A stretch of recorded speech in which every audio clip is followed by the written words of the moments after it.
Whether you're an avid bird watcher or just want to sharpen your woodworking skills, this project is custom made for you. This bird feeder can attract birds from miles around to feast in your backyard. It's made from pressure-treated southern pine to last for years in the elements and look great the entire time. Mount it on a wall outside a window for a truly unique viewing experience, or simply install it near your deck. Either way, it'll make you and the birds happy. This is a project I wanted to keep relatively simple so you could knock it out probably half a day in the shop, maybe a whole day if you really wanted to go slowly.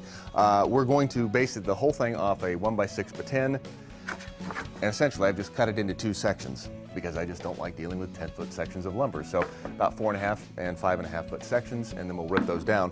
Plus, we'll get to use a new tool. This is really cool, you'll love it. First thing though, let's rip some 2¼ inch strips out of our first piece.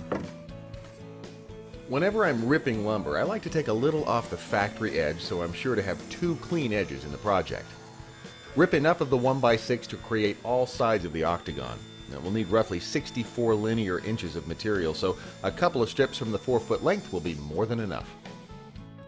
Each side will need to be bevel cut to 22.5 degrees. Measure and mark 8 inches on the strip you just cut. Next, align the saw blade to the mark and set up a stop to keep each piece uniform. Use a spacer block to help prevent jamming. Then, clamp a piece of scrap to act as the stop on the bed of the saw.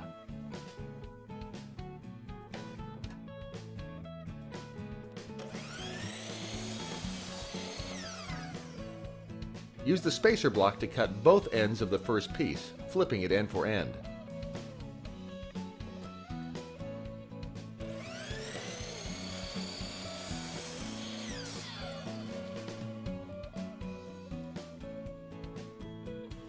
For the second and subsequent pieces, slide the strip up to the stop for the first cut,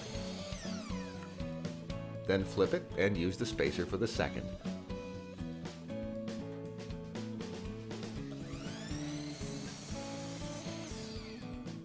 This way, we'll keep the grain pattern aligned along the perimeter of the feeder. Once all 8 sides have been cut, use a sanding sponge to clean off any rough edges. Next, lay out the octagon loosely. 2 framing squares clamped to your work surface will act as a guide and help you keep the joints aligned. Once the sides are snugly in place, measure across the inside of the feeder and cut a cross brace to fit. Measure and mark the center of the top and bottom of the feeder, and use these marks to align the cross brace.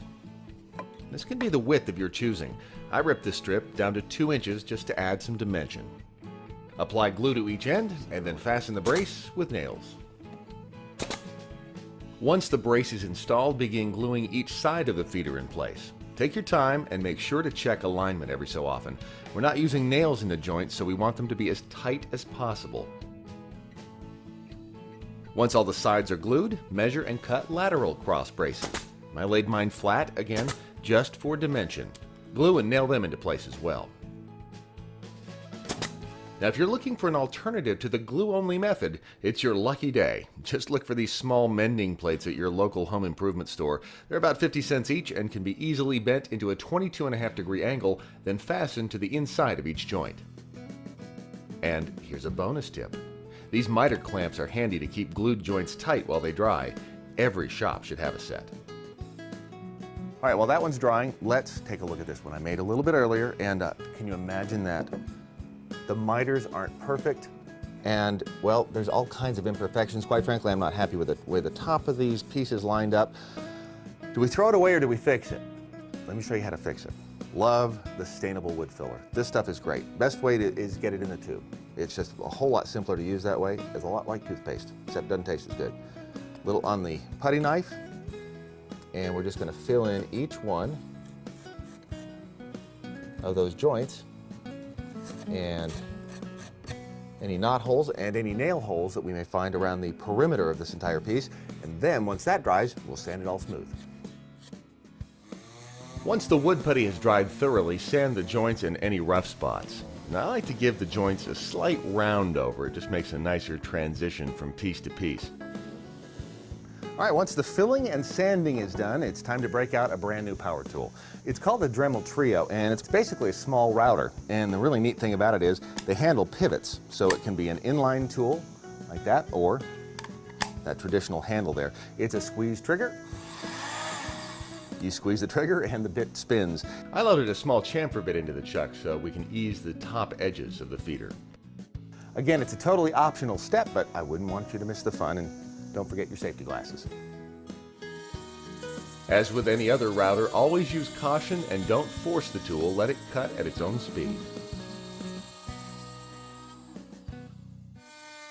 Now, I found it easier to route the inside edge of the feeder from the top and the outside edge from the side. But no matter how you get there, the finished piece is worth the effort. It has a nice contour and feel to it. If you're planning to paint or stain the feeder, this is a good time to do it before we install the wire mesh bottom. This is hardware cloth. If you're not familiar with it, it's basically a loose mesh wire screen. That's it. It has sharp edges, so if you have sensitive fingers, make sure you wear gloves. With the bird feeder upside down, I've cut the piece of hardware cloth just a little larger than the bottom, and then I'm going to use a stapler to start stapling in the middle, working my way out to each edge, and then we'll use a pair of diagonal cutters to cut away the excess. You can use a manual stapler to get this done as well. Fasten the hardware cloth every couple of inches for a snug fit. Use the diagonal cutters to cut away the excess around the perimeter. And if you'd like, you can add some trim to the bottom to cover any exposed ends of the wire mesh. Just miter each end to 22.5 degrees and use glue and finish nails or tacks.